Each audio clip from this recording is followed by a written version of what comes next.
Hello. Who is Lewis Carroll? Many of us will have read Alice in Wonderland and Through the Looking Glass. Perhaps have not figured out yet that Lewis Carroll is actually a pseudonym. It is the name that a Church of England deacon, Charles Dodgson, took when he was writing these children's stories. He lived from 1832 to 1898. He was not only a prominent figure in the Church of England of his day at Oxford University, but he was a mathematician and a logician, that is a branch of philosophy, and a very skilled photographer.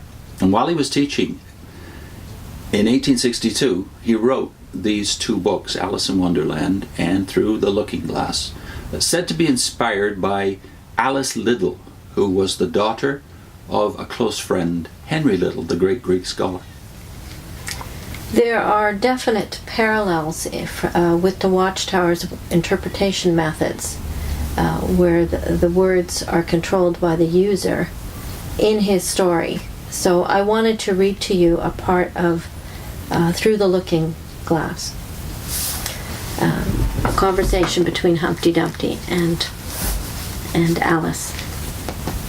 "I do not know what you mean by glory," Alice said. Humpty Dumpty smiled contemptuously. "Of course you don't, till I tell you. I meant there's a nice knockdown argument for you." "But glory doesn't mean a nice knockdown argument," Alice objected. "When I use a word," Humpty Dumpty said, in rather a scornful tone, "it means just what I choose it to mean, neither more nor less." "The question is," said Alice, "whether you can make words mean so many different things." "The question is," said Humpty Dumpty, "which is to be master, that's all." Alice was too much puzzled to say anything, so after a minute Humpty Dumpty began again. "They've a temper, some of them, particularly verbs. They're the proudest. Adjectives you can do anything with, but not verbs. However, I can manage the whole lot of them. Impenetrability, that's what I say." "Would you tell me, please," said Alice, "what that means?" "Now you talk like a reasonable child," said Humpty Dumpty, looking very much pleased.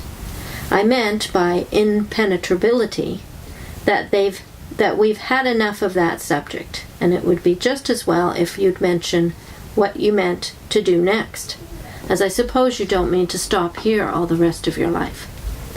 "That's a great deal to make one word mean," Alice said in a thoughtful tone. "When I make a word do a lot of work like that," said Humpty Dumpty, "I always pay it extra." "Oh," said Alice. She was too much puzzled to make any other remark. "Ah, you should see 'em come round me of a Saturday night," Humpty Dumpty went on, wagging his head gravely from side to side, "for to get their wages, you know." Alice didn't venture to ask what he paid them with, and so you can see I can't tell you.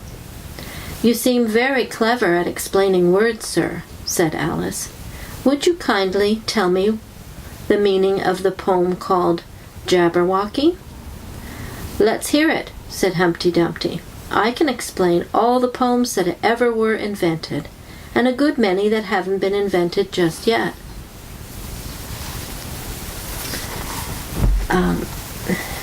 So I remember reading these stories to Max when Max was about 5 or 6, I guess, years old. We read.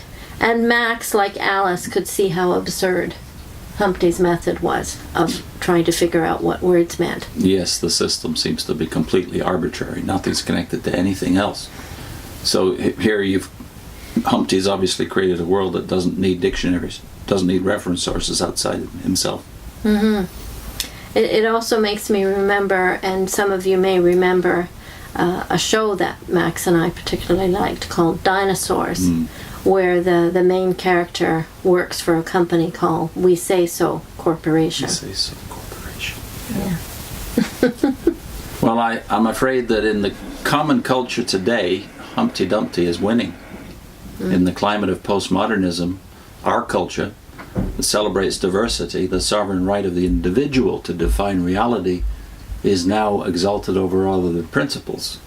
So we too are losing regard for the objective meaning of words. Truth is interpreted by the individual. I am who I think I am, and the world is what I say it is.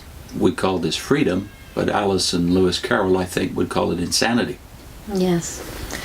The next video we will examine what Bible scholars and theologians teach about the rules of biblical interpretation, a science that's called hermeneutics. Thank you.